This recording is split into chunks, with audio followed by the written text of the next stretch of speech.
Buenas tardes.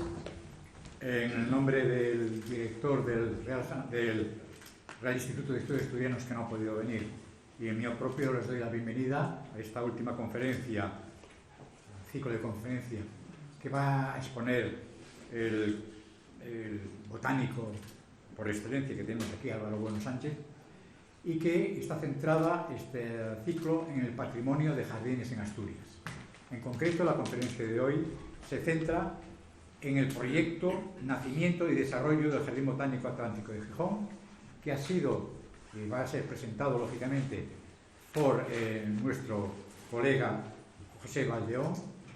Va a presentar lógicamente al que va a pronunciar la conferencia, y solamente comentarles un poquito sobre el interés de este Jardín Botánico Atlántico de Gijón, del cual, juntamente con el conferenciante, durante más de 10 años, no sé si eran hasta 14 años, estuvimos allí trabajando conjuntamente para presentar, lógicamente, algo diverso y muy importante en todo el norte de España, como es este Jardín Botánico Atlántico de Gijón, ¿no? Aparte de la flora y vegetación que encierra este Jardín Botánico, yo quisiera en estos momentos poner de manifiesto uno de los valores o de los tesoros que encierra ese jardín botánico, que es ni más ni menos que el herbario del Padre Naiz, que hace tiempo, unos años, ¿no?, que nos ha dejado, y que fue también miembro de este Real Instituto de Estudios Asturianos, y él, como gran botánico, el que desarrolló gran parte del conocimiento de la flora del norte de la península ibérica. Y ahí está depositado su herbario. Más de 40.000 ejemplares por él recogidos, por él identificados, y la mayoría, una gran parte de los mismos, constituyen la base científica del conocimiento de la flora del noroeste ibérico, ¿no? En este caso, el Padre Naiz nos dejó en herencia, por decirlo así, este herbario tan importante, y que se encuentra allí depositado, que puede ser visitado y conocido por muchísima gente, ¿no? También quisiera en estos momentos aludir a otro de los científicos y los botánicos que llevaron a cabo el desarrollo del Jardín Botánico Atlántico de Gijón, que ha sido mi compañero y amigo José Antonio Fernández Prieto, cuya esposa está aquí presente con nosotros. Durante muchos años ha dirigido este Jardín Botánico desde el punto de vista científico, y lo llevó a tal punto en que cuando yo lo sustituí, por razones lógicamente de cambio de dirección, pues ya había logrado estar a la altura, a la máxima altura de los jardines botánicos del norte de la península ibérica. Por eso yo creo que nuestro Jardín Botánico Atlántico de Gijón es algo que debe conservarse, mantenerse y lógicamente elogiarse. Y nada más, cedo la palabra a Valdeón para que hable, lógicamente, del conferenciante. Muchas gracias, Tomás. Bueno, yo muy brevemente, para que Álvaro pueda, les voy a contar un poquitín, porque tiene que ser muy condensado. Es un currículum amplísimo, el de Álvaro, que es doctor en ciencias biológicas, especialista en botánica, que ha realizado numerosos estudios y publicaciones en flora y vegetación cantábricas, vegetación de las marismas, alta montaña, bosques y series de vegetación, humedales, etc., y de su cartografía, y otros proyectos centrados en la conservación, restauración de espacios naturales con valor o protegidos, y en proyectos de seguimiento de especies y comunidades vegetales, principalmente estos últimos centrados en la cordillera cantábrica. También se ha dedicado varios años al mundo de los jardines botánicos, organizando el equipo que desarrolló el Jardín Botánico Atlántico de Gijón, como ahora explicará, siendo conservador del mismo durante más de una década. También coordinó durante varios años a la Asociación Ibero-Macaronésica de Jardines Botánicos y ha organizado varios proyectos de investigación y conservación europeos. En los últimos años se dedica a realizar proyectos de restauración y jardinería con especies nativas, a proyectos de ganadería y agricultura regenerativa, ecológica y de agroturismo, participando también en diversas expediciones de investigación centradas en los recursos naturales. Esta es una brevísima presentación de Álvaro, que ahora mismo pasará a dar su charla. Gracias, José.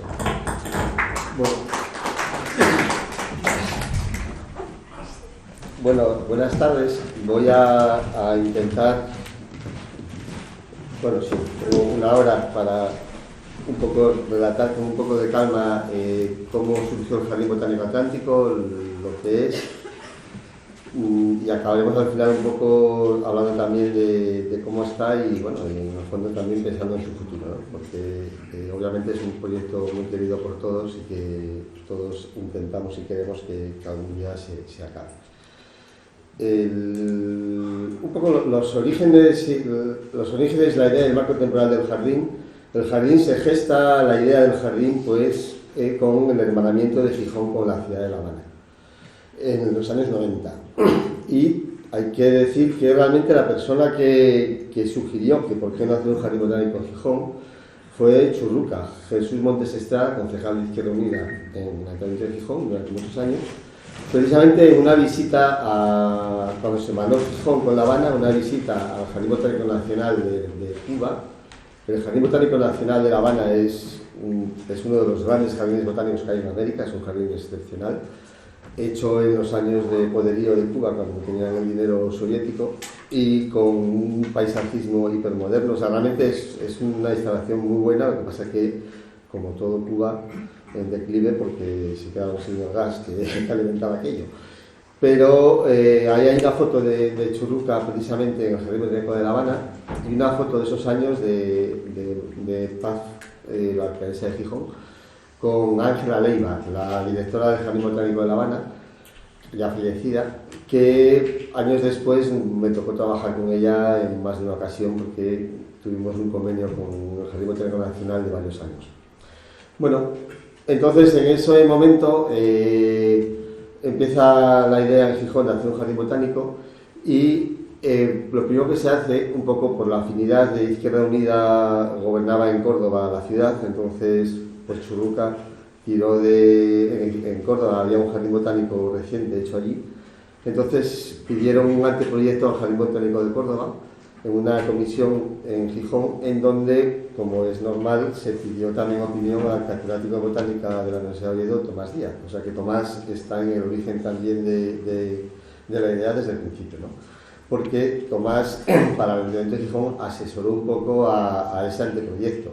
Ese anteproyecto, supongo, eso tampoco nunca lo he hablado con Tomás, pero supongo que cuando lo recibieron se quedaron un poco así perplejos, porque la verdad es que es bastante poca cosa. Pero, sin embargo, sí que tiene algo importante, todo hay que decirlo, que es que Esteban Bermejo es un buen botánico y un buen gestor del Jardín Botánico de Córdoba, y en ese documento al Ayuntamiento de Gijón lo que sí que le explico muy bien es lo que es un jardín botánico. Porque la terminología a veces es confusa, se habla de parques botánicos, arboretos, jardines, todo es jardín botánico, pero no es verdad. Un jardín botánico, para que realmente se pueda llamar así, no es nada sencillo, tiene que hacer conservación, investigación, educación. Y en ese documento sí que se deja muy claro las bases de en qué fregado se mete el Ayuntamiento de Gijón si se quiere meter a ello, ¿no? Supongo que ante el proyecto que tenían, que era bastante timorato y sencillito, el Ayuntamiento de Gijón en el año 99, justo al acabar el siglo, saca a concurso público un concurso de ideas para, supongo que, forzar o animar a otros profesionales a meterse en el candelero a ver qué opinaban. Ahí es cuando entramos nosotros realmente. Y aquí hay tres personas clave y un instituto necesario, como aquí en la directiva, para que esto pudiera rodar y hacerse realidad. La primera, ya hemos hablado de ella, es Tomás Díaz, que estaba asesorando al Ayuntamiento de Gijón en ese anteproyecto desde la facultad como catedrático de botánica. Pero la segunda imprescindible es José Antonio Fernández Prieto, que también se la ha citado ahora, es además mi maestro, mi director de tesis. Prieto falleció inesperadamente hace unos años, hace 4 o 5 años ya, y por eso le pongo ahí la foto un poco como homenaje, porque realmente Prieto era el director del Indurot en esa época, y recuerdo perfectamente que Prieto era diciembre, yo me marchaba en enero a Ecuador a un viaje, Entonces, de repente, ha salido esto con 2 meses, ¿qué hacemos? O sea, intentamos presentarnos, no presentarnos, y ahí un poco también Prieto siempre trabajó mano a mano con Víctor Vázquez. Ellos tienen un libro muy clásico de Asturias, de bosques y de árboles, y Víctor Vázquez, Viti, estaba en la Dirección Regional de Recursos Naturales. Entonces recuerdo que nos planteamos, bueno, más o menos a mí se me hace el encargo si yo estoy dispuesto a ello, porque ellos vieron que yo conjugaba 2 cosas que no son fáciles, que yo aparte de botánico ya acababa de ser doctor, de hecho había leído la tesis 2 años antes. Además, era muy aficionado a la jardinería y a la horticultura, y eso no es sencillo, no hay tantos perfiles de botánicos que además sean jardineros, porque normalmente o es una cosa o es la otra. Entonces, me dieron luz verde para desde el Indurot, que por eso digo también que es un instituto necesario, algo necesario, una institución en la Universidad de Oviedo, un instituto universitario que se dedicaba a hacer proyectos, dedicar a intentar agrupar un equipo para presentarnos a ese concurso. Bueno, nos pusimos a ello y efectivamente montamos en 2 meses un equipo y fuimos a ese concurso con una idea de esquema global director muy ambicioso, que realmente cuando lo cerramos pensamos, esto nos dejan fuera seguro, porque entre otras cosas el presupuesto que dábamos era 20 veces más del que el Ayuntamiento de Gijón había sacado. O sea que realmente era así, es decir, las cifras son difíciles porque ahora todavía pesetas y trasladarlo a euros ahora es todo un lío. Pero bueno, haceros una idea, prácticamente si se había licitado, si tenían un dinero para hacer un jardín botánico en tanto, lo multiplicamos por 20. Nos dimos cuenta, mira, esto, con este dinero no se puede hacer nada, no es verdad que se pueda hacer un jardín botánico, y si se quiere hacer algo, vale tanto, y si no, pues van a hacerlo. Quizá el hecho de presentar el equipo desde la universidad, desde un instituto, nos permitió un poco hacer ese órdago, porque bueno, al fin y al cabo, si no lo daban tampoco pasaba nada, nosotros teníamos nuestros proyectos y nuestro trabajo, pero bueno, pues nos pareció realmente serio ser realistas y no engañar a nadie en lo que se metían, ¿no? Ahí reunimos un equipo importante de los botánicos, éramos nosotros, éramos Prieto, yo y estaba Tomás también en la facultad, realmente no estábamos botánicos. Pero sí que echamos mano de un equipo de museografía que fue Ingenia QED, conocíamos muy de cerca porque desarrolló la Expo de Sevilla y varias expos, de un paisajista, Ricardo Librero, que trabajó precisamente en la Expo del 92 en aquella época en esos jardines, y de un estudio de arquitectura, Tau Noriega, con el que estábamos trabajando desde hace años en el Indurot, un arquitecto de Gijón muy bueno, que hacíamos cosas peculiares con él ya desde hace años en el Indurot. Entonces monté ese equipo y nos lanzamos a la piscina aún a sabiendas de que era muy fácil que no lo aceptaran. Bueno, la realidad de este nuevo jardín es que en el norte de España no había ningún jardín botánico, en toda la zona templada, la ubicación realmente era muy buena. Gijón es costero, tiene un clima muy benigno, 1000 milímetros al año, a casi ausencia de heladas. Las fincas que el ayuntamiento había reunido eran inmejorables, entonces realmente era una ocasión de oro para intentarlo, ¿no? Por eso nos metimos a ello. Y bueno, de ese concurso, de esos 2 meses, generamos este documento, un esquema global director, que al principio se lo entregamos al ayuntamiento, lo valoraron con otros, con otra gente que se prestaba al concurso, eligieron nuestro concurso y bueno, fue, insisto, sorpresa total, pero dijimos, bueno, pues adelante, ahora a ver, esto es un guarda, a ver cómo se pone esto en marcha, porque no era nada fácil. Y aquí fueron clave también 2 personas para ponerlo en marcha, que es un concejal, Carlos Zapico, y Carmen Aguado, la jefa de servicios, no sé exactamente en el ayuntamiento cómo se llama la figura, pero vamos, el brazo ejecutivo, porque realmente era un proyecto complejo y si no hay gente en la administración motivada y que le gusta el proyecto y que tiene por ahí adelante, esto no hubiera salido. En principio, lo óptimo que se propuso en este esquema global director se pensó como una institución potente que tuviera 3 patas importantes: Ayuntamiento, Principado de Asturias y Universidad de Oviedo, y y que entonces por eso se pensó en grande. También ponernos en la escena que en esos años se estaban haciendo grandes proyectos en todas las autonomías un poco estrella. Se acababa de hacer el Guggenheim en Bilbao, se estaba haciendo el Museo de Altamira en Cantabria, se estaba haciendo la Ciudad de las Ciencias en Valencia. Asturias seguía como el paraíso natural, pero no tenía en aquella todavía un proyecto estrella o algo bien madurado, y realmente este proyecto nació como un proyecto estrella para un proyecto de escala regional, no como un proyecto para un jardín botánico de una ciudad. Esa es la realidad de nuestra propuesta.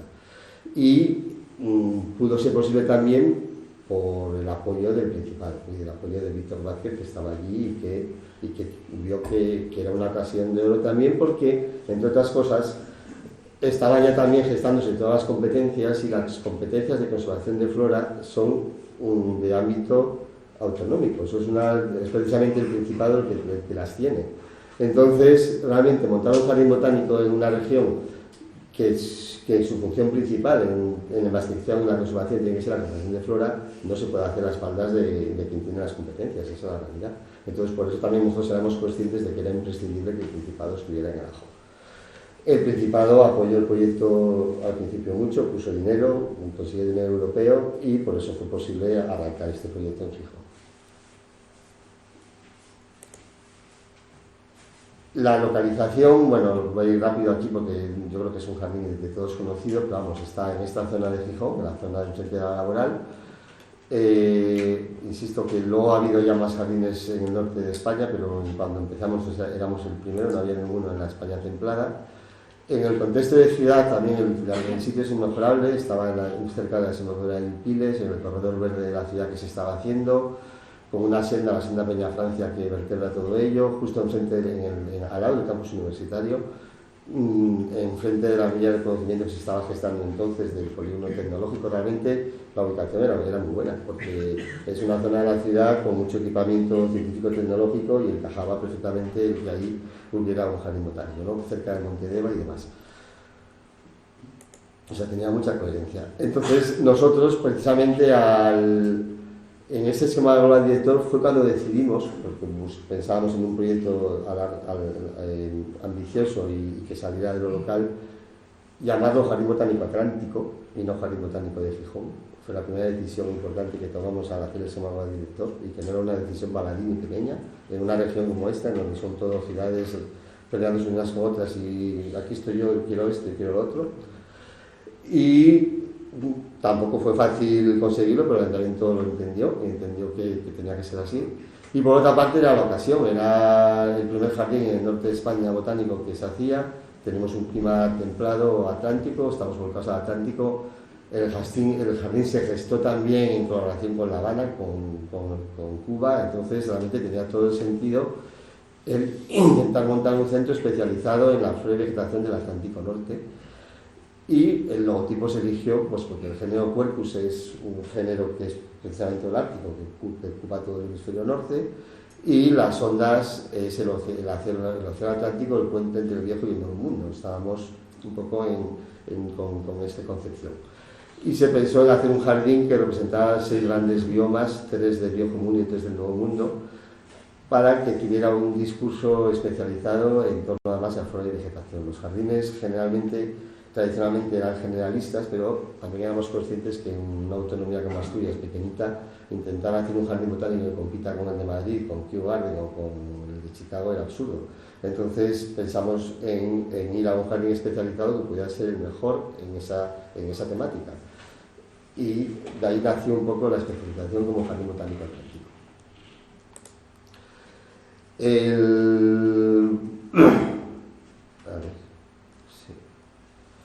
Bueno, el proyecto se desarrolló en 2 fases, y lo que justo después de acertar el esquema director sacaron de nuevo a concurso la primera fase, y ahí tras las primeras reuniones con Carlos Zapico y con la gente del Ayuntamiento de Gijón, la verdad es que nos dimos cuenta de que no tenían ni idea de lo que les estábamos proponiendo, ni en el fregado que les estábamos metiendo. Y entonces decidimos que había que hacer un viaje de estudios con ellos. Se prestaron a ello, y fue un viaje épico que nos cogimos Prieto, yo y Carlos Zapico y Parques y Jardines, 4 o 5 personas de Gijón, y nos los llevamos a visitar el Jardín Botánico de Madrid, a visitar el Jardín Botánico de Valencia, por ver dos jardines españoles buenos. El de Valencia acababa de reestructurarse, y sobre todo nos fuimos a Inglaterra a ver una iniciativa muy potente que se estaba haciendo entonces, que era el proyecto Edén, porque nuestro jardín iba un poco, nuestras referencias como jardín moderno era el Biodomo de Montreal y el Jardín Botánico y el proyecto Edén, Eden Project en Cornwallis, en Inglaterra. Entonces, también se acababa de abrir en Inglaterra el Jardín Botánico de Gales, entonces nos llevamos a ver aquello todos para que realmente se den cuenta de lo que estábamos hablando y de que no era un tema menor. La verdad es que el viaje resultó efectivo porque entonces realmente eso generó un contagio, quizá contagió un poco a los propios del Gijón que estaban metidos en el fregado y se dieron cuenta que la cosa era seria pero era difícil y que era un juego gordago, y lo asumieron y se trabajó muy bien con ellos y con el Principado de Asturias y con la Universidad de Oviedo para lograrlo. Nos presentamos a la primera fase. Claro, el tiempo pasaba, ellos tenían que inaugurar en 2003 porque además era dinero europeo una parte. Entonces vimos que la única manera de que esto fuera posible era con un concurso de proyecto llave en mano, y gracias a que existía el Indulot en la Universidad de Oviedo pudimos hacerlo. Si no hubiera sido imposible, porque el Indulot tenía capacidad de contratar a otras empresas y de meterse en el fregado de no solo hacer el proyecto sino también hacer la ejecución. El hacer la ejecución era imprescindible porque como gran parte de las colecciones era con planta nativa, esa planta tampoco la hay en los viveros. Entonces hubo que trabajar 3 años antes ya con viveristas de Asturias, con los permisos del Principado, recogiendo plantas silvestres. O sea, realmente fue una operativa compleja. Gijón montó también ya una escuela taller 2 o 3 años antes para ayudar a hacer esto. Se creó también 2 o 3 años antes la Asociación de Amigos del Jardín Botánico de Gijón, que también fue esencial porque contribuyó realmente a que hubiera un movimiento dentro de la ciudad de apoyo al proyecto, incluso antes de que el proyecto se inaugurara, ¿no? Y se abriera. Y así se hizo la primera fase, que es un poco esto que se habla aquí.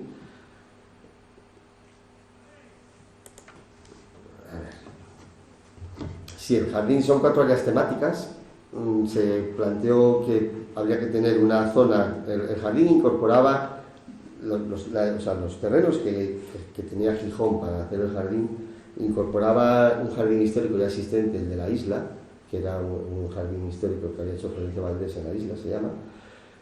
El Ayuntamiento de Gijón había llegado a un acuerdo con la propiedad para los propietarios no podían mantener ese jardín, el jardín estaba totalmente abandonado, pero sí querían quedarse con la casa. Entonces lo que hicieron fue vender al Ayuntamiento de Gijón lo que es el jardín, pero no la casa. Y el Ayuntamiento de Gijón logró también que el Principado de Asturias, y ahí Viti tiene un papel importante, cediera parte del monumento natural de la cavidad del Talamón para incorporarse en el jardín, que tampoco era cosa menor, porque no tiene nada que ver empezar a hacer un jardín desde cero con una pradera limpia a abrir un jardín con una colección ya histórica madura y con un bosque natural. 2 bosques naturales realmente muy importantes, tanto la Carballeda, bosque adhesado, pero es que luego al lado de la Carballeda había una lisera pantanosa, una lisera ribereña, que procedía de terrenos que eran del antiguo ministerio, que era propietario de la laboral, que tenían muchísimo valor. O sea que realmente ahí se conjugaron varias piezas que hicieron que haya un terreno muy importante, útil para ello. En base a aquello se organizó la colección en 4 espacios, lo que llamamos en su momento una factoría vegetal, un jardín de botánica económica en torno a una quintana que también probablemente dijo la Quintana de Rionda, un entorno cantábrico. Nos parecía que un jardín botánico en Asturias, cuya vocación era toda la España templada, tenía que primero centrarse en flora y vegetación del Cantábrico, que es un poco nuestra flora y vegetación. Entonces, las primeras colecciones que había que ver consideramos que tenían que ser las nuestras, las del Cantábrico. Luego un jardín histórico a la isla, porque había que conservar un jardín histórico valioso, no se podía arrasar en él, mucho menos. Entonces, además, era una ocasión de miedo para mostrar todo planta ornamental y mostrar toda la versión de la jardinería con jardines atlánticos, además, con toda la tradición de jardinería que hay en el norte de España, con muchos elementos atlánticos o mediterráneos, pues era una ocasión de oro para hacerlo.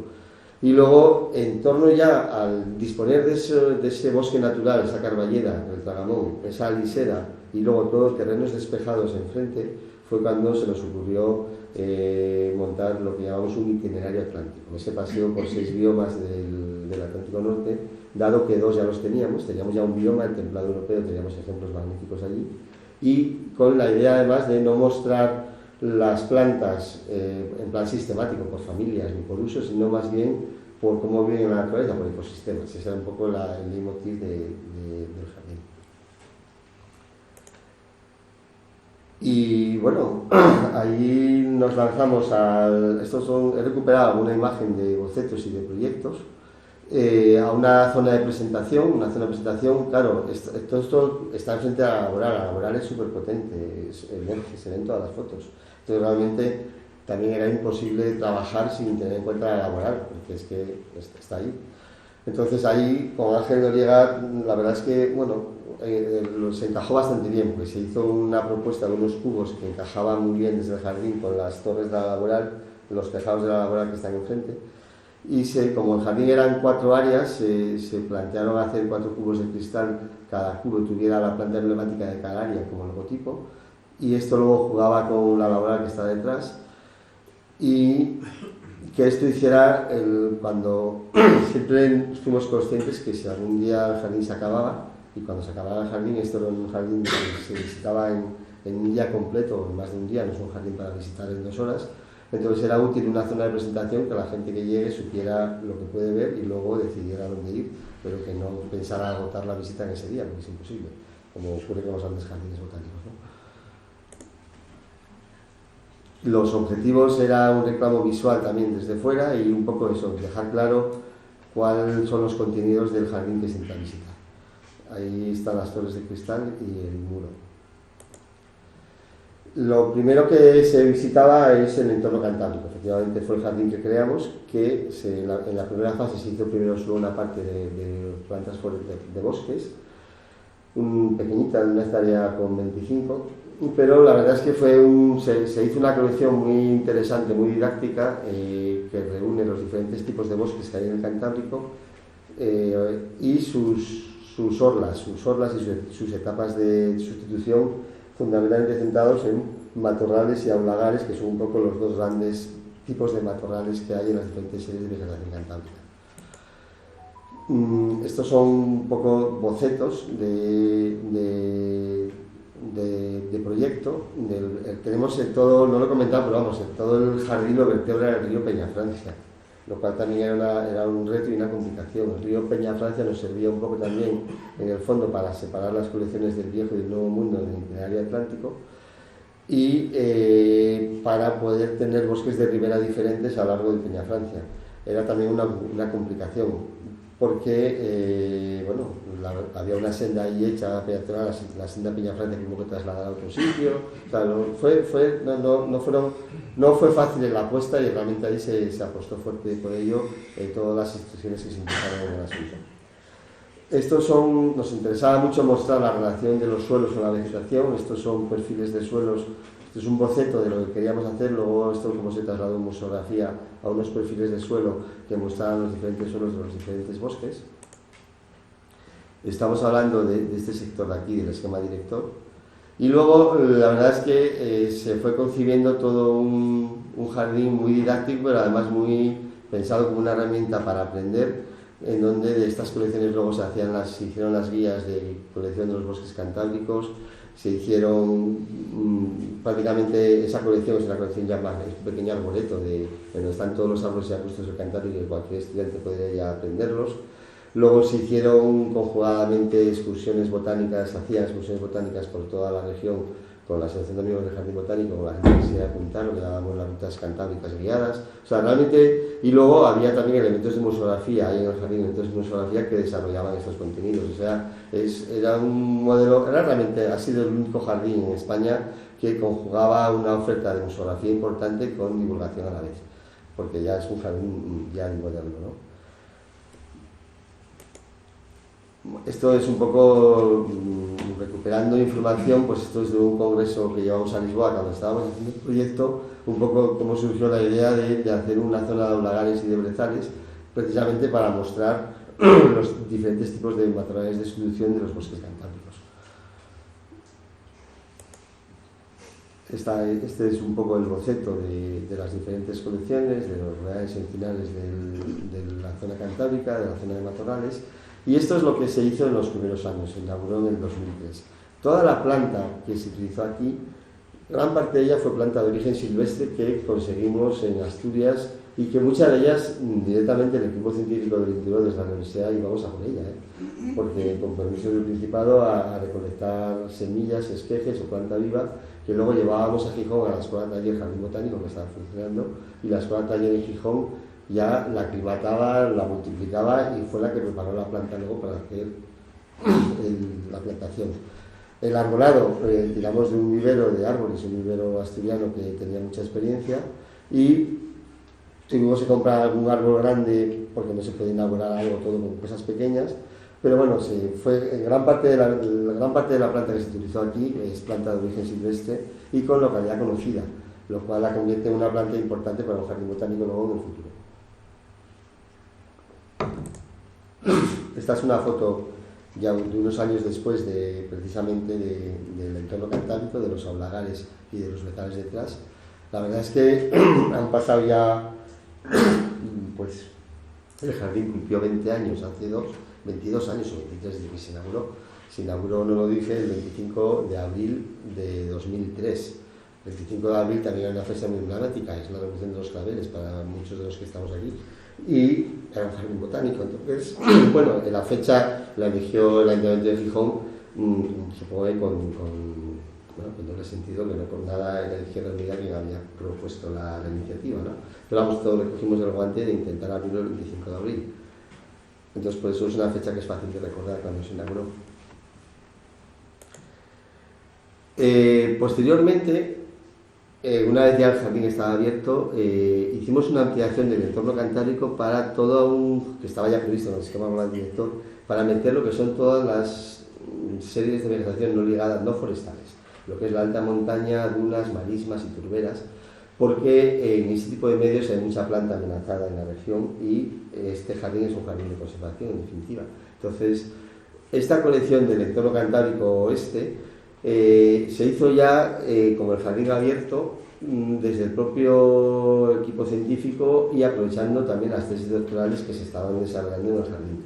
Realmente aquí se estaban haciendo ya dos tesis, la tesis de Borges y la tesis de Eduardo Fernández, recogiendo semillas. Eduardo Fernández le pusimos a hacer la tesis, la codirigíamos Prieto y yo precisamente en conservación de semillas. Entonces él visitábamos turberas, dunas, marismas para recoger semillas para su tesis, pero luego esas semillas se convertían en plantas que iban a las condiciones del jardín. Todo esto, que parece muy bonito y que es lo razonable, sin embargo, a la larga nos generó muchísimos problemas con el Ayuntamiento de Gijón, porque no se entendía bien y se entendía que nos estábamos aprovechando del jardín para nosotros, unas cosas de estas locas, pero que al final fueron generando sus conflictos internos que acabaron estallando años después, ¿no? Porque no entendían. Yo recuerdo, no se me olvidará nunca, cuando el Principado financió una furgoneta para recoger el germoplasma y con la tesis de Borja nos fuimos hay una planta muy amenazada, una planta rara en Asturias, un senecio guasir, una planta que vive en alta montaña en Picos de Europa y que hay unas poblaciones también en el sistema central de Sierra Nevada. Entonces, en la tesis de Borja de conservación del senecio guasir había que visitar todas las poblaciones y recuerdo en un viaje de trabajo de visitar las poblaciones y coger germoplasma, cuando llegamos a Gijón nos encontramos un escrito en un correo electrónico acusándonos de habernos ido de vacaciones a Sierra Nevada con la furgoneta del jardín botánico. Entonces, pues madre mía, así estamos. Entonces hay que ir, explicar, mira, no es un viaje de vacaciones, la furgoneta era para esto, estábamos haciendo esto, o sea que una institución de este tipo en donde hay gente que trabaja desde la investigación, desde la universidad, desde el ayuntamiento, en parques y jardines, al final se generan muchos problemas de falta de entendimiento. Pero bueno, que se fueron subsanando. Entonces, este jardín se hizo así, el entorno del Cantábrico.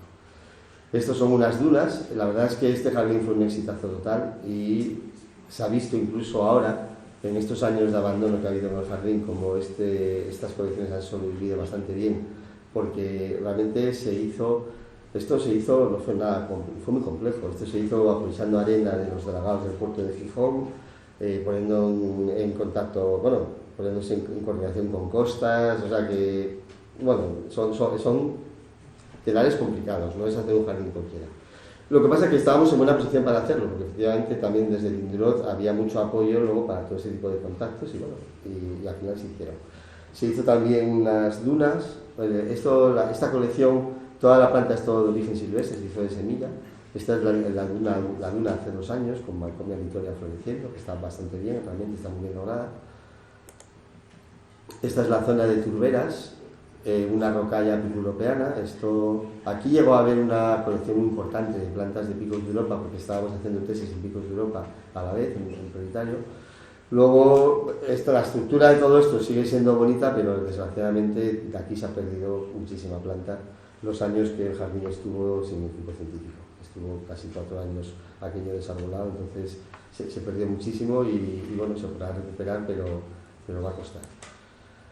Esta es una foto sacada de Google Earth ayer, que es que precisamente han renovado el vuelo. Es una foto que el vuelo es del 2025, es de hace unos días, entonces es invernal, pero se ve muy bien el laberinto y se ve muy bien toda esta ampliación del entorno cantábrico, las dunas, lo que es la marisma, las turberas y la rocalla, y luego la isla y todo el bosque. No sé si el cursor...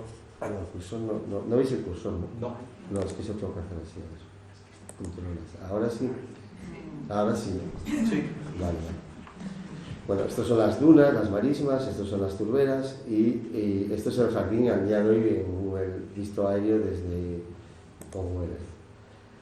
Esta es desde esta posición. Esto es toda la colección esta de bosques cantábricos, que la verdad es que ya están maduros, han crecido muy bien. Estos son los matorrales, la zona de praderas, y realmente, bueno, no nos confundimos, el terreno era privilegiado y hacer un jardín botánico en Gijón pues es muy agradecido.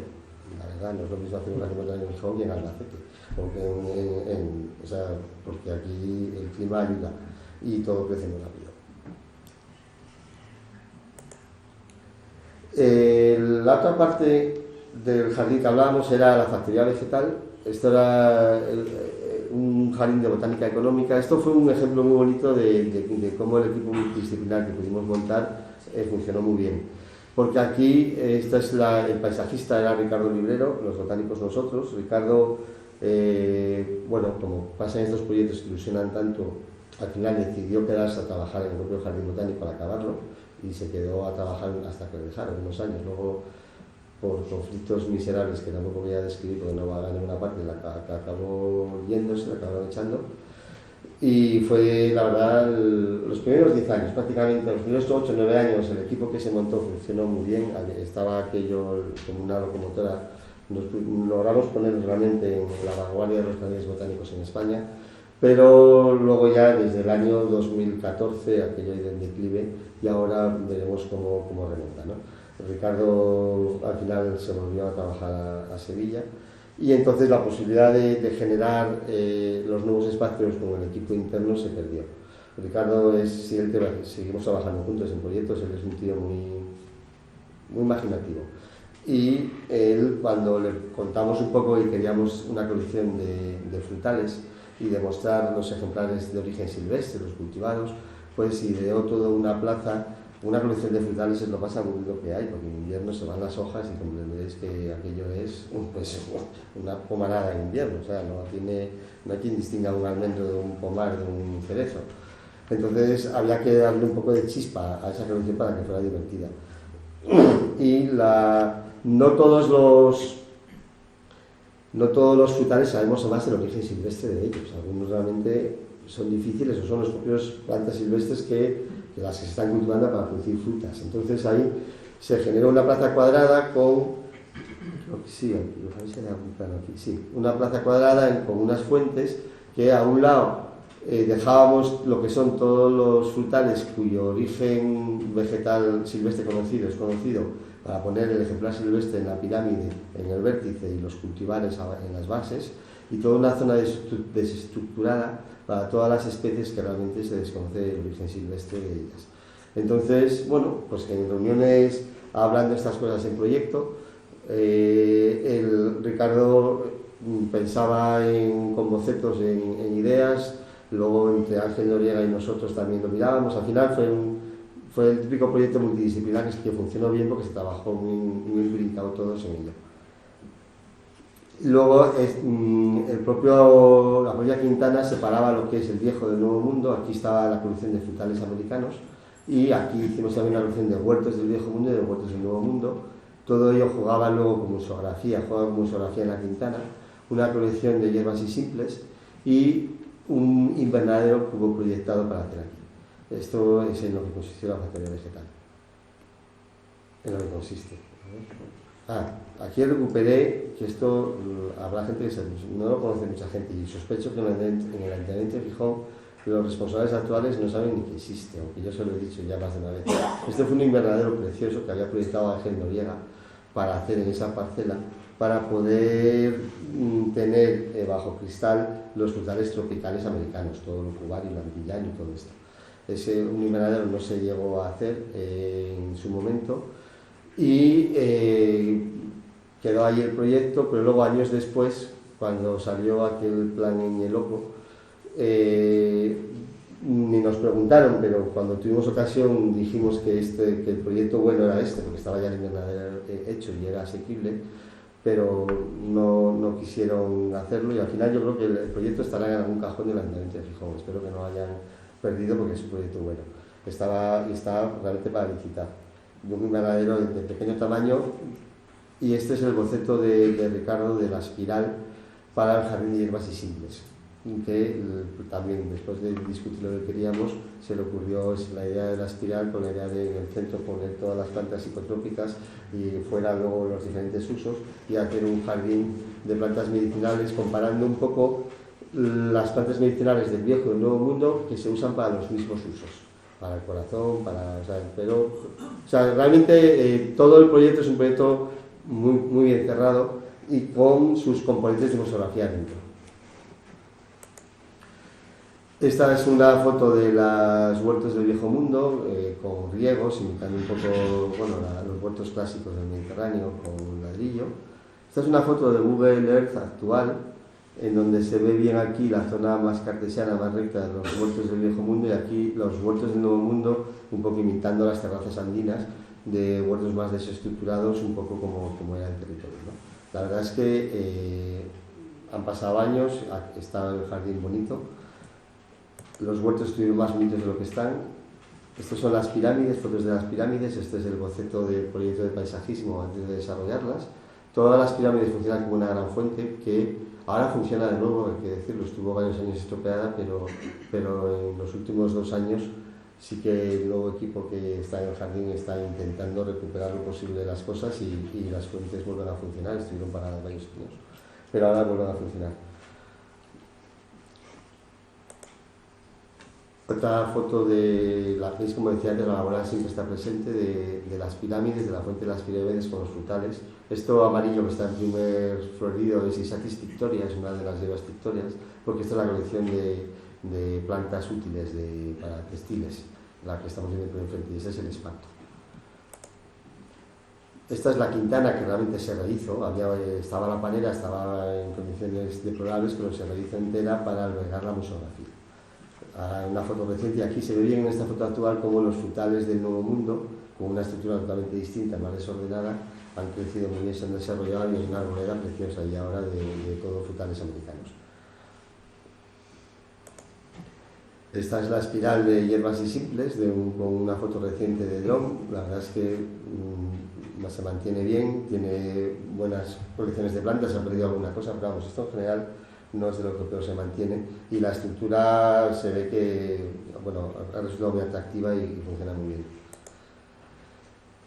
Y esto un poco son los pabellones museográficos que se montaron alrededor de Rionda. Eran variados, son variados, algunos existen, otros han desaparecido. Se montó una colección muy bonita sobre plantas medicinales en la parte alta de la casa. En la parte de abajo se montó una colección sobre el jardín de la isla, sobre la planta ornamental. se llamaba Plantas del Paraíso, que además recuerdo que precisamente José Valdeón hizo de asesor. Me acuerdo que te fuimos a buscar a Inglaterra, que estabas tú viviendo en Inglaterra, y participaste en esa colección, en los contenidos de museografía precisamente de Plantas del Paraíso, que era un poco algo sobre la isla. Hubo una colección muy bonita del entorno cantábrico que, a ver, todas estas cosas de museografía hay que renovarlas, cada 5, cada 6 años, cada 10 años los ordenadores se quedan viejos y hay que poner nuevos ordenadores. Entonces la tragedia de toda esta museografía, que era excelente, es que no se ha mantenido, ya han pasado ya 23 años y entonces ha sido un declive de botón que se estropea y botón que no se arregla, y al final el momento en que encima el jardín estuvo sin dirección, las 2 o 3 personas que montaron el conflicto tomaron decisiones drásticas de incluso sacar, había una maqueta sobre el Cantábrico muy bien hecha, que lo único que hacía falta era cambiar el proyector, porque era un proyector obsoleto, tenía 15 años y no se cambió el proyector y se quitó la maqueta. Se tomaron decisiones de estas alegres, pues por falta de dirección, que luego es difícil volver a recuperar las cosas, es una lástima, se mantienen otras, ¿eh? Y bueno, al menos cuando fue el 20 aniversario, que nos invitaron al equipo que montamos el jardín, ante nuestra sorpresa fuimos allí, y sí que es verdad que a Jesús Martínez Salvador yo le logré convencer en esa celebración de que no desmontara la museografía de Rionda, porque estuvieron a punto de desmontarla entera, para en plan Prisillas poner ahí el banco de germoplasma. Entonces, por todas las vías, Tomás también, desde todos los sitios dijimos que era absurdo desmontar eso. Al final no se ha desmontado, y ahora, ayer estuve hablando precisamente con el nuevo director gerente, también se llama Tomás, y tienen intención de arreglarla. O sea, no son conscientes de que eso no se puede quitar. Entonces, bueno, tampoco quiero yo ser aquí muy negativo, porque realmente el jardín ha pasado por un momento muy malo, pero ahora, quizá en esos últimos 2 años, se ve un atisbo de que realmente se intenta reconducir el asunto, y es todavía recuperable, obviamente. Había más cosas de museografía. Esto es una exposición muy bonita sobre fibras textiles que hicimos con una subvención además del Ministerio, ya estando el jardín abierto. Esta exposición se ha desmantelado, está ahora en el sótano de Rionda, porque realmente estaba pensada para exposición temporal, pero quedó muy bien, pero luego al aire libre no podría estar. Estos módulos sobre polinización con la Asociación de Apiculturas de Gijón, que se hizo una colmena, sigue funcionando. La verdad es que han sido unos años de poner en relación además a muchos actores, a mucha gente de la ciudad y de la región a trabajar en el proyecto. Y por eso el éxito de este jardín. Esta colmena ahora se metió dentro porque funciona mejor y la sigue llevando esta asociación de apicultores. Con toda una museografía interior sobre la importancia de las abejas en la polinización. Esto fue una colección súper didáctica que había de plantas invasoras, que también con una decisión absurda, no acabo de entender por qué, se desmontó hace 3 años para poner una colección de castaños, que 8 meses al año son iguales todos, porque ya me contarás, una colección de castaños en un jardín botánico que aporta, porque es que ninguno de los mortales sabemos distinguir uno de otro. Estaba allí hace poco y aquellos son 4 palitroques que no van a aportar nada, cuando crezcan será un bosque de castaños, pero nada más. Y esta era una colección muy interesante de plantas que nos invaden aquí y allá, muy didáctica, en esos taludes que también se desmontó. Tuvimos audioguía que funcionó unos años, y se hicieron itinerarios autoguiados que siguen funcionando en el Tagamón, unas cartelas con mucha información, unos perfiles de suelos muy interesantes que necesitan restaurarse porque han pasado los años, unos carteles muy gráficos con dibujos de las series que hizo Tomás. Es que realmente aquí participamos todos con mucho cariño porque todos queríamos realmente hacer algo singular, ¿no?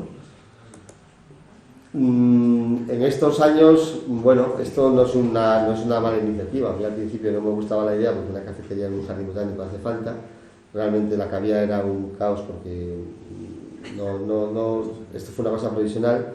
Y entonces hace 2 años se ha remodelado la cafetería en un espacio multiuso de didáctica que la verdad que es espléndido y funciona muy bien. funciona muy bien, y fue una cosa que ya hablamos hace años con Reyes y con las gentes de allí, de la posibilidad de utilizar la cafetería para otra cosa. Y cuando se pueda tener una cafetería en un restaurante que se pueda hacer directamente desde la calle, que es lo que hace falta. Y entonces esta reforma del edificio de Ángel Noriega en espacio múltiple ha quedado muy bien. Tiene una cocina, ahora se pueden hacer cursos de cocina, cursos que tengan que ver con los huertos, con adultos. Pues realmente es un espacio que ha quedado magnífico y que se ha puesto, no sé, se habrá inaugurado hace unos meses, o sea, realmente lleva 1 año, 2 años funcionando. No quiero decir para que tampoco quiero transmitir una negatividad total, ni mucho menos, quiero decir que se están peleando y hay cosas que van saliendo. Esto es una foto aérea de Google Earth en la actualidad de pirámides, de frutales y de los frutales del viejo mundo. Bueno, voy a ir un poco más rápido porque quiero dejar unos minutos luego para preguntas y debate. El jardín de la isla es la otra parte que se incorporó del jardín. La verdad es que era un jardín precioso, pero que estaba totalmente abandonado. Se utilizó para mostrar toda la flora ornamental.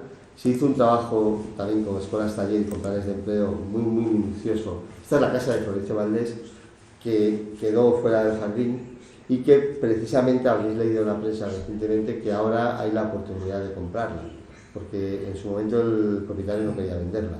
Siempre pensamos todos cuando hicimos el proyecto que era una lástima, porque esta casa tiene que estar dentro del jardín botánico, porque así tiene sentido el propio jardín de la isla.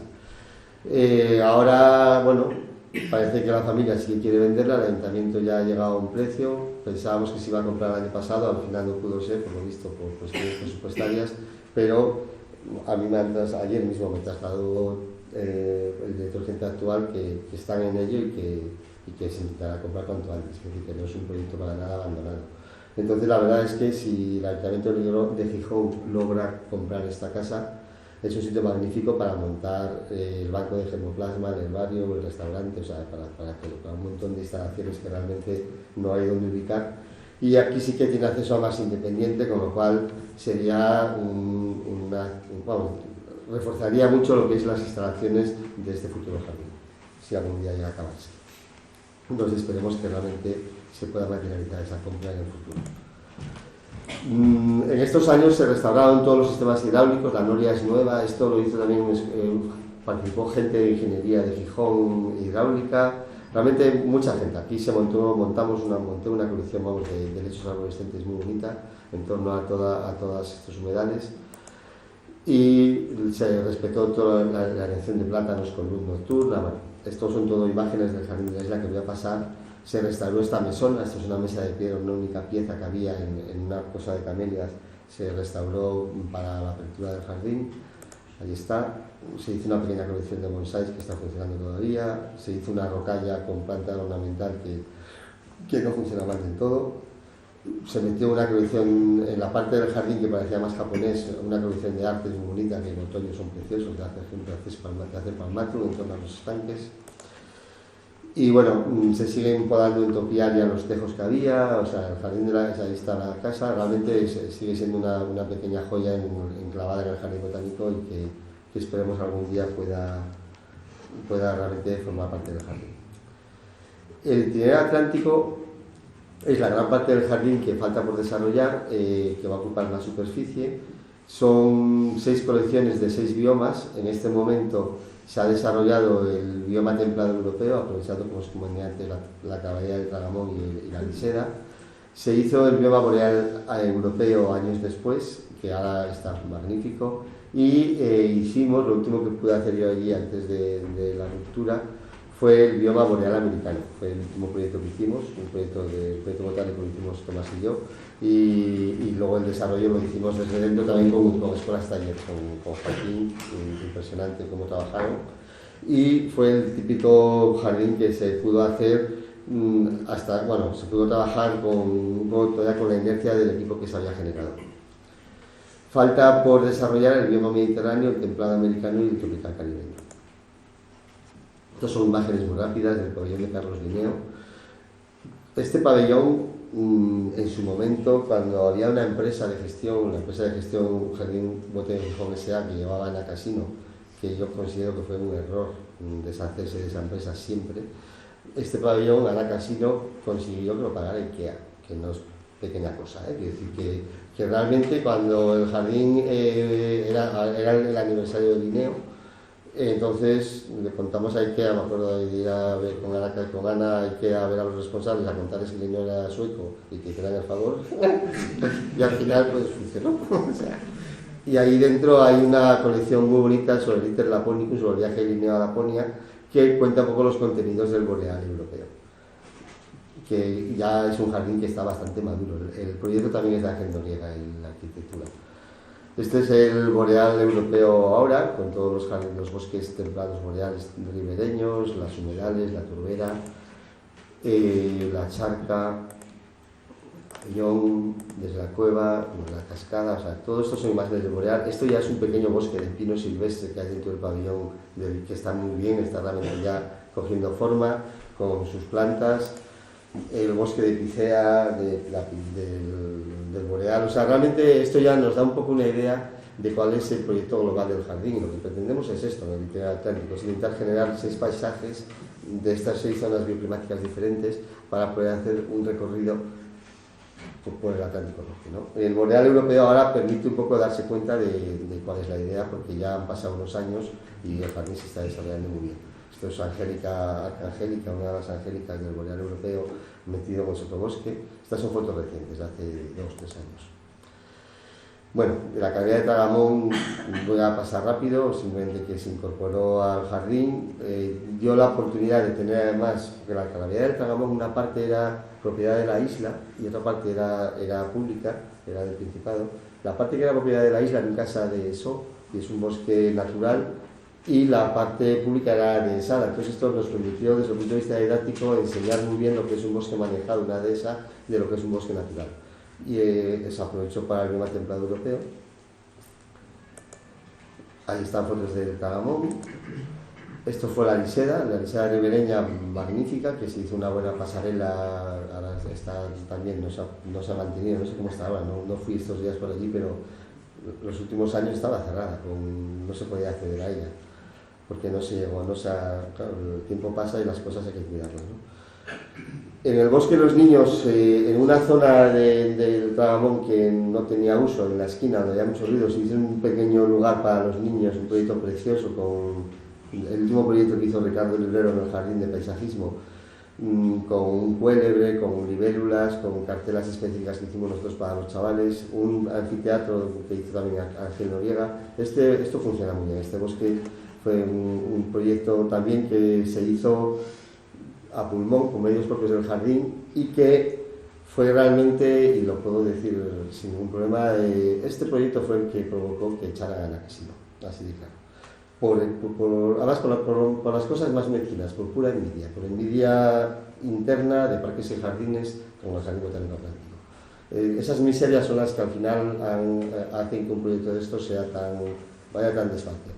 Porque al final no se entendió que el Jardín Botánico pudiera generar recursos que generaba de taquilla, porque el jardín en su momento se cobraba 7 euros por entrar, y que esos recursos se emplearan en estas cosas, y se empezó a desconfiar y se desbarató aquel equipo que funcionó tan cohesionado, en el que meto a todo el mundo, Asociación de Amigos de Jardín Botánico, escuelas, taller, porque éramos mucha gente realmente diferente trabajando allí. Se desbarató por mediocridades. Los siguientes desarrollos del jardín fueron el bioma. Bueno, ahí hubo de repente el plan Eñe, no os acordáis los años 2011, de repente dijeron que había dinero para hacer el invernadero tropical, pero como no se habían hecho los deberes que llevábamos años diciendo, que todo eso está por escrito en los informes, de resolver la propiedad de los terrenos que hacía falta para completar el jardín, no estaba resuelto. Entonces, en plan prisillas, alguien decidió, no nosotros, romper toda la estructura del esquema global director y montar un invernadero tropical corriendo al lado del Cantábrico. Entonces, de repente, se encargó a un proyecto de arquitectura.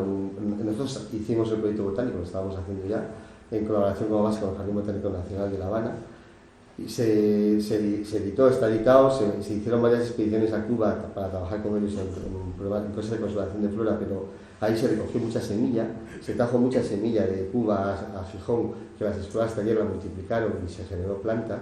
Parte de esa planta, después de que este proyecto fuera fallido, se utilizó en el campus en Mieres, en el edificio del campus de Mieres para jardinarlo, porque si no, no había dónde meterla.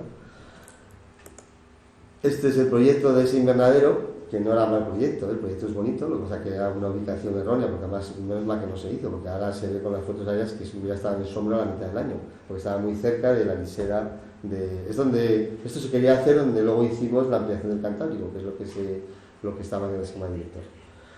Bueno, esto al final, después de parecer que se hacía, se desbarató, no se hizo, porque el plan se fue abajo.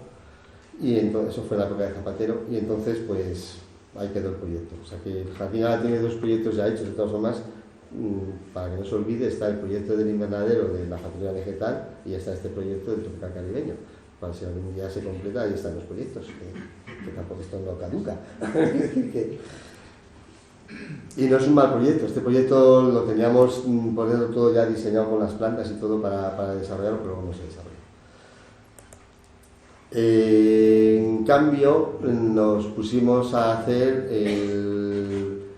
abortado eso, retomamos, vimos que era importante seguir con el esquema director antes de que viniera otro iluminado a decidir otra cosa, y entonces fue cuando convencimos a los recién llegados a la gestión del jardín, a Jesús Martínez Salvador, en apostar por el bioma boreal americano. Ese es el proyecto botánico que hicimos desde la universidad y lo desarrolló luego la escuela taller el proyecto. La verdad es que estos son documentación del proyecto, de lo que pretendíamos hacer allí, con unos esquemas que hicimos Tomás y yo, sobre lo que queríamos de proyecto. Esto ya es una recreación que nos hizo Juan Hernández del proyecto. Ahí fue cuando pensamos en un laberinto de ruptura. Querían algo divertido, estaba bien, fue buena idea, hacer un laberinto para pasar de las colecciones cantábricas de acantilados, que están magníficas ahora, a América a través de un laberinto didáctico que llegara al Nuevo Mundo, a las partes de Canadá. Y esto es un poco la recreación futura de ese bioma, pues de estarán 10 años los árboles. Un jardín necesita 10-15 años para hacerse, vamos, lo hemos visto perfectamente con el boreal europeo, ¿no? Este es el laberinto. Estos son fragmentos de los lagos con arroz salvaje de allí de América. Una zona que se pensó para niños en una finca que no se pudo hacer luego, porque todavía no era municipal. Y esto es una foto reciente de Google Earth de la ampliación del Cantábrico, el laberinto, y esto es toda la colección del boreal americano. Precisamente aquí atrás, en este pozo, que es un pozo, es donde se pensaba hacer. Bueno, está proyectado hacer la zona de juego de niños de este bioma, esta zona de aquí, pero no se pudo hacer en ese momento porque de repente se descubrió que todavía no era municipal, que era de una propiedad privada. Parece ser que ya por fin es municipal, el ayuntamiento lo ha comprado, con lo cual ahora el ayuntamiento ya tiene posibilidades de completar el bioma boreal americano porque ya es propietario de este terreno, que cuando hicimos el proyecto no lo era. El laberinto funcionó muy bien, se hizo en muy poco tiempo y la verdad es que es un gran reclamo. Y estas son imágenes de hace 2 o 3 años de cómo va madurando ya el boreal americano. Con toda esta planta, gran parte de esta planta se hizo de semilla, con semillas que trajimos de Canadá, porque hicimos un convenio con el Jardín Botánico de Montreal. Yo fui allí un año a recolectar semillas y a organizarlo con ellos, y ese viaje supuso la envidia de determinadas personas en el ayuntamiento, y fue cuando decidieron que había que echar el equipo científico, porque nos dedicábamos a viajar a costa del área pública. O sea, ese viaje fue matador, porque provocó demasiada envidia. Y vamos a trabajar, y fue un viaje súper fructífero porque nos vinimos con 300 especies en semilla, que son luego con lo que está hecho el boreal americano. Esas son las charcas del boreal americano, ya años después, que están funcionando muy bien. Están quedando preciosos, la verdad. Estos Pinus strobus ya están empezando a crecer, Picea mariana. Esto en 5 años este sitio va a ser espectacular. Estos son todos los granitos para imitar al escudo canadiense granítico. Nos fuimos a comprar granitos donde estaban más cerca, más parecidos a los de Canadá, que es en la Sierra de Salamanca, en Guijuelo. Entonces, esto solo se podía hacer con una escuela taller, porque fue directamente ir a Guijuelo a ver los granitos, elegir las piedras que en concreto, era una cantera abierta que se podía aprovechar. Se trajeron de Guijuelo pues, como 12 o 13 camiones de piedras para hacer esta rocalla y plantar luego encima la colección de Pinus valenciana, que se hizo de semilla y que está ahora empezando a crecer. Vale. Esto es una foto reciente para ver que veáis, recordar los terrenos que aún no están incorporados al Jardín Botánico y donde está previsto desarrollar en el futuro el bioma templado americano. Esto es todo donde están las escuelas taller, que es todo ya propiedad municipal. Y este terreno, por lo visto, es propiedad del Principado, no es de la Universidad de Oviedo, como siempre pensamos. Durante muchos años pensamos que esto era propiedad de la universidad, pero estaban confundidos, ahí hubo sus líos y parece ser que es propiedad del Principado. Y parece ser que están a punto de cederlo por fin al Ayuntamiento de Gijón, porque se lleva con esta historia 20 años, 23 años, pero bueno, más vale tarde que nunca. O sea que poco a poco los pasos se van dando. Que eso será lo que garantizará en el futuro el poder acabar el jardín.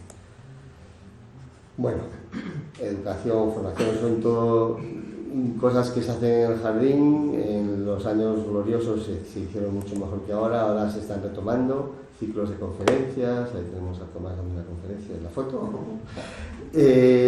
Niños, las ferias, bueno, fiestas en solsticios y equinoccios, se han hecho programas muy interesantes. Estos son las áreas de mantenimiento y producción donde se produjo toda la planta para el boreal europeo y para el boreal americano.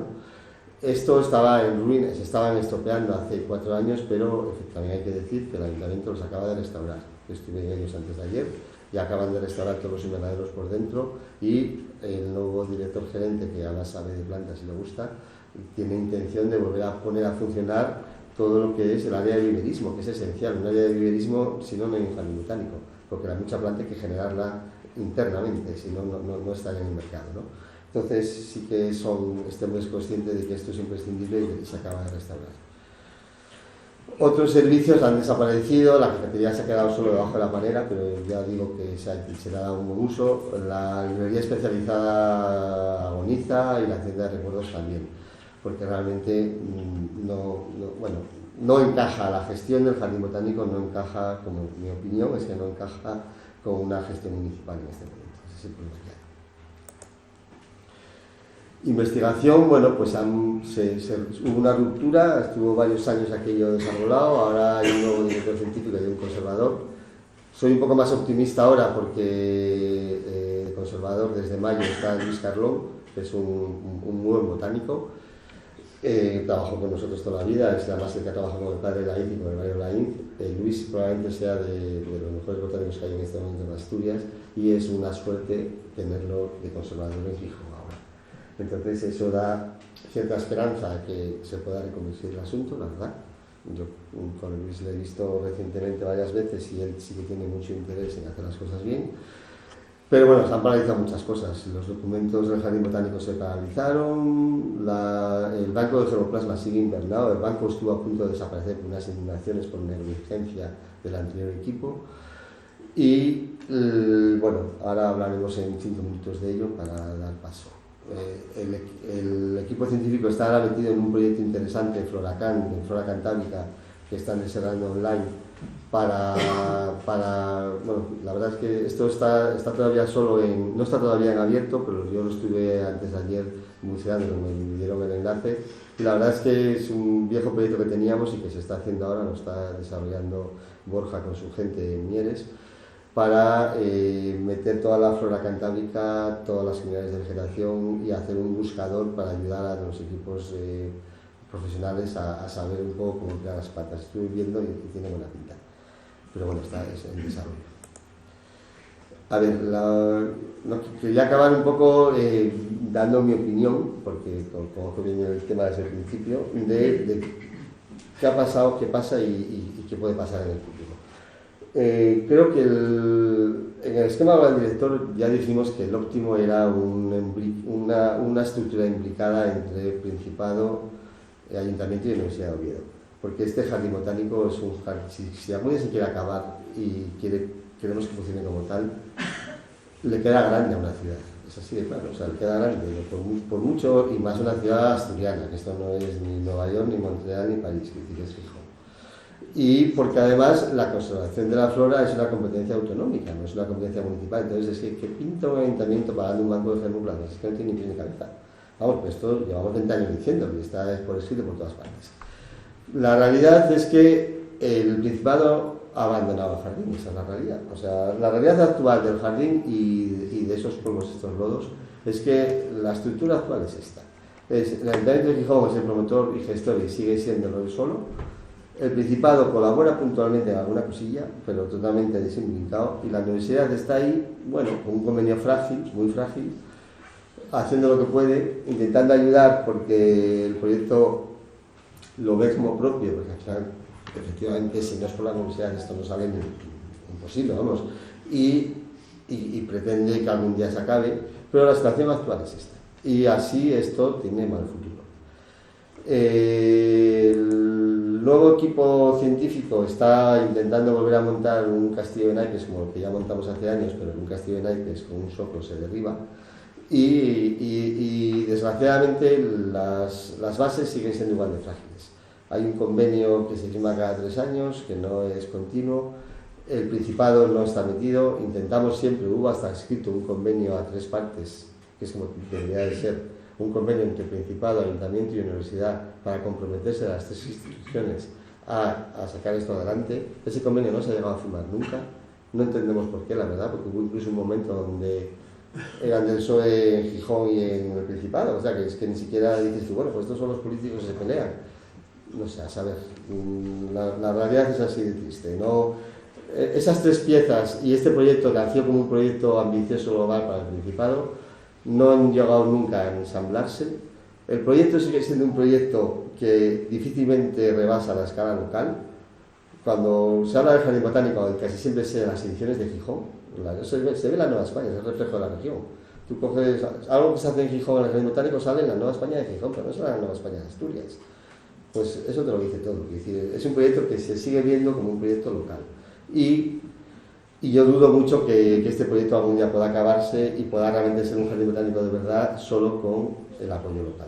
A ver, es muy loable que el Ayuntamiento de Gijón lo esté intentando y lo siga intentando y quiera comprar la isla y esté haciéndose con el terreno, pero si no tiene un apoyo de verdad y continuado del Principado y no tiene un apoyo de la universidad, eso yo le veo como futuro. Con mucho esfuerzo se puede crear como hicimos nosotros en su momento esto, pero luego cualquier eventualidad, cualquier falta de dirección, porque las hay, porque al final estamos en un país en España que desgraciadamente los niveles técnicos mandan muy poco y los políticos mandan solo los técnicos. Entonces, bueno, ojalá se logra rehacer de nuevo la estructura, pero no, el jardín ha sufrido mucho y no veo yo la ilusión y las ganas de todo lo que hace falta para que esto salga adelante. Pero bueno, ojalá me equivoque y realmente en algún momento el Principado realmente apoye el asunto y la universidad se implique. La universidad también tiene parte de culpa, cuidado, que cuando el conflicto de la universidad no hizo bien lo que tenía que haber hecho y así salió, y la universidad tampoco sigue apostando, ha apostado. Y bueno, hay cuarto, como te dije, José. Te dejo 15 minutos para hablar. Tienes 30 segundos de penalización.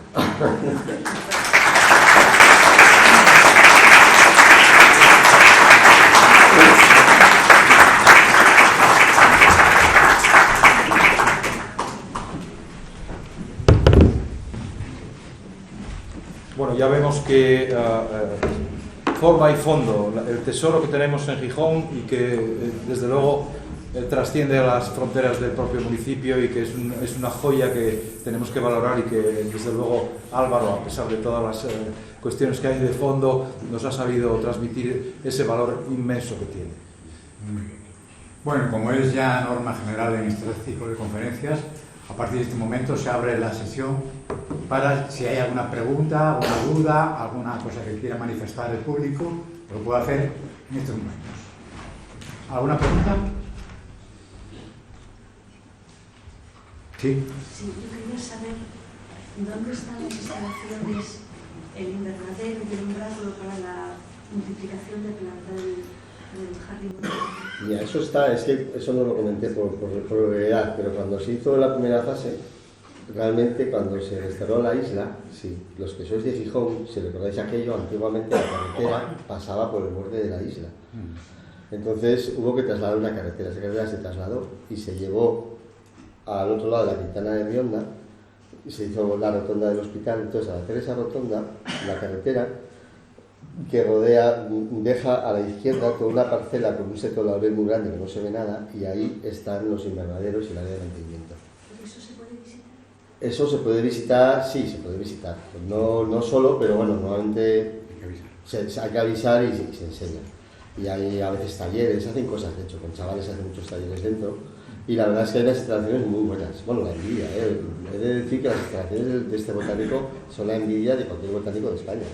No hay unas iguales en ninguna otra parte. Por el jardín han pasado en los años un poco, pues eso, realmente de esplendor del jardín. Hace 10 años después de abrirse, tuvimos congresos internacionales de jardines botánicos en Gijón, en el Jardín Botánico. Pasó por Gijón media Europa del mundo de los jardines botánicos y la gente queda fascinada. Las instalaciones de mantenimiento son muy buenas, porque tienen un umbráculo, tienen invernadero frío, invernadero caliente, tiene cajoneras exteriores, o sea, ya quisiera tenerlas al Jardín Botánico de Madrid, o sea que no las tienen. Y están ahí. Y tienen comunicación directa con el jardín a través de un túnel. Desde Factoría Vegetal hay un túnel que pone prohibido el paso, pero se pasa por ahí, con lo cual... Y eso es lo que realmente permite y permitirá en el futuro completar el jardín, porque se puede formar plantas desde dentro. No lo he dicho, pero quizá en este foro es importante decirlo, lo he dicho ahora. A ver, el problema más importante que tiene este jardín botánico ahora, pero que yo lo tuvo casi siempre, es la ausencia de un horticultor. Y la ausencia de realmente tradición horticultora y jardinera en España. Ese es el mayor problema que tiene el jardín botánico en este momento. Yo suplí eso durante 14 años porque era horticultor y jardinero y además botánico, pero obviamente no fue viable, porque no tiene viable el futuro. Luego, los jardineros de Gijón no son jardineros, pero son subcontratas, pero no hay ningún especialista realmente que sepa podar, que sepa de plantas, no hay. Intentamos traer gente de fuera, cuando el invernadero ese tropical parecía que era inevitable, intentamos traernos a Carlos Magdalena desde Londres, porque es un tío que sabe de cultivo de plantas, pero claro, fue imposible, porque luego eso metido en la dinámica, eso con una SA de gestor sí que es posible, porque una empresa puede contratar a un profesional. Pero claro, metido en un servicio de parques y jardines que todo va por la dinámica municipal es imposible. Entonces, no fue posible. ¿Por qué estalló todo también? Pues por lo mismo, porque había un equipo, sigue habiendo universitario, cuya dinámica era trabajar mañana y tarde lo que hiciera falta para sacar los proyectos adelante, y luego un equipo municipal que a las 2 se iba. Y al final ese equipo municipal la chocaba, porque al final estábamos poniendo en evidencia que resulta que los mindundis de la universidad, que encima éramos todos con contratos temporales, trabajábamos el doble de horas que los funcionarios municipales. Claro, eso Preguntaban por el impacto. Sí, más preguntas. ¿Más preguntas? No, pero la horticultura es importante.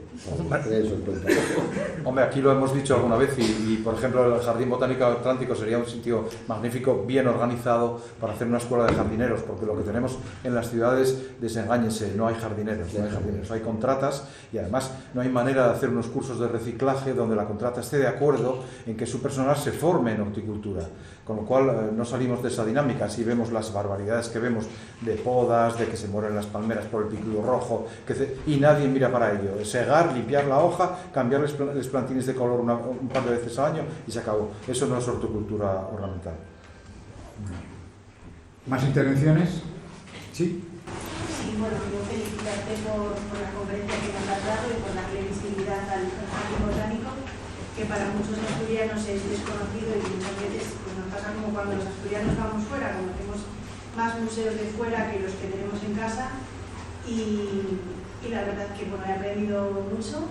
Felicitar también a José por la organización y a Tomás, que siempre me aprendido mucho con nosotros. Y quería hacer una pregunta. Hace poco visité brevemente el Jardín Botánico, porque es cierto que requiere mucho tiempo, y me pareció que en la zona de los jardines de la isla, en la casa que todavía no han nacido, había una carpa bastante grande, no lo pude ver bien. No sé si ahí se hacen eventos, si no se hacen eventos, si ahí en el futuro se podrían hacer cosas, y dónde estaría situada en las imágenes que vimos, que había como una cafetería y restaurantes. ¿En qué parte del jardín botánico se encuentra? Muchas gracias. Mira, a ver, te pongo una foto, a ver si la veo. Esa carpa es la carpa que tiene la propiedad, esta carpa de aquí. Sí. Aquí está la casa de la isla, de Jesús Oliva, y esta es la carpa donde él hace bodas. Realmente él organiza bodas y eventos en esa carpa. Es un poco como le saca rendimiento a la casa y cómo saca dinero para poder mantenerla. En esa carpa, por ejemplo, hicimos un congreso europeo de jardines botánicos, porque siempre desde el propio jardín se ha trabajado en colaboración con Jesús Oliva, y para determinados eventos se utilizaba la casa para hacer eventos en el jardín botánico. O sea que nunca siempre ha habido muy buena relación con el propietario y nunca ha habido una separación, porque física sea, porque no puede entrar la gente a la casa, se ha utilizado mucho la casa para eventos del jardín. Entonces, hombre, si algún día se compra esto es magnífico, porque la idea es que el restaurante del jardín esté en el bajo de la casa y que tiene su propio aparcamiento. Se puede entrar al restaurante sin pagar entrada para ver el jardín. Se podría, que es lo que queríamos, montar la exposición de planta ornamental y de las plantas del paraíso en la propia casa, en la redonda, para que hubiera una exposición sobre horticultura dentro del jardín. Y esa casa tiene unos semisótanos, pero secos, elevados, magníficos para el banco de germoplasma.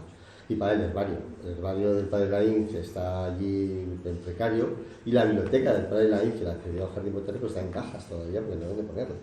Quiere decir que realmente esa casa sería un puntazo que se comprara. Y luego permitiría también hacer eventos y cosas para el jardín.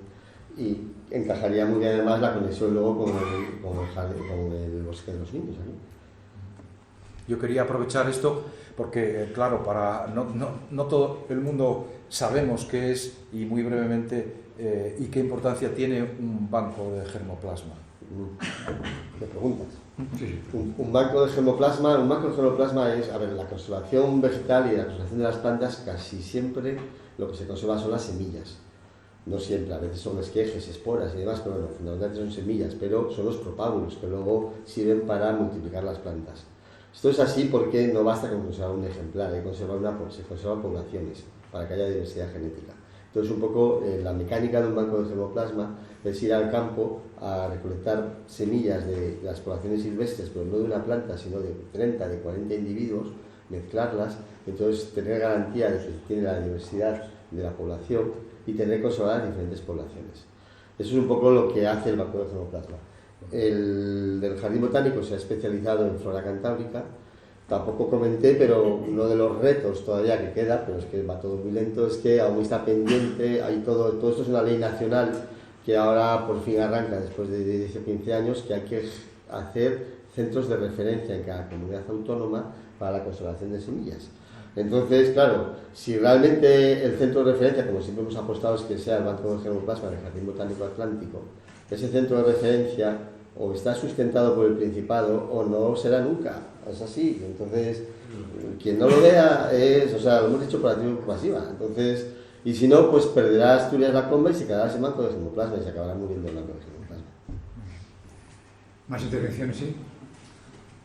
Bueno, gracias por la conferencia. Quería saber cómo ha casado, da la impresión de que lo dejas ver en algún momento, la ciencia, la diversión y la ideología en este centro, porque todo tiene que funcionar ahí. Da la impresión de que son tres agentes, la universidad por un lado, el ayuntamiento y el Principado. Pues puede encajar perfectamente, no hay ningún problema.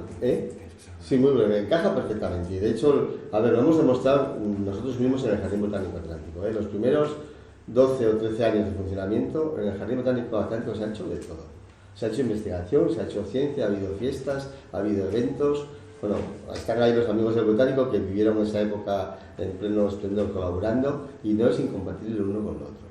Todo lo demás son estupideces, facilonas de hablar en la prensa, nada, argumentos estúpidos. Que si es que es inadecuado hacer una fiesta, porque va a ser inadecuado hacer una fiesta, es inadecuado ponerse a bailar delante de las plantaciones, pero vamos, en una pista de tenis, que no estropees nada, ¿por qué no vas a hacer una fiesta? O un concierto de piano, o una... ¿Qué decir? Son tonterías, y de hecho se hace en todo el mundo, y es totalmente incompatible. Muy bien. Bueno, ya son la hora de adelantada, entonces voy a ceder la palabra a José Valdeón para que cierre este ciclo de conferencias con lo que va a exponer a continuación. No, bueno, muy brevemente, para mí es un gran honor que a través del Real Instituto de Estudios Asturianos se haya podido dar voz al jardín como concepto, a la dignidad que tiene como historia, como expresión de la historia del arte y como lo que nos implica actualmente y en el futuro para que las ciudades también sean mejores espacios donde vivir. Queda muchísimo por hacer, pero yo me felicito de que el RIDEA haya tenido, sobre todo en la figura de Ramón Rodríguez, el director, que fue un entusiasta de esta idea, de Tomás, que lo secundó muchísimo, y que hayamos podido hablar aquí, pues los cuatro que hemos hablado, y que, bueno, como digamos, primer hito del jardín y del paisaje en el RIDEA, me parece una cosa a celebrar. Tengo que dar las gracias a los otros dos conferenciantes. Rodrigo Álvarez Blech está aquí, Santiago Martínez no pudo venir, que hablo de Selgas, por supuesto a Álvaro, y a todos ustedes por el interés que han mostrado. El aplauso para Álvaro, por favor.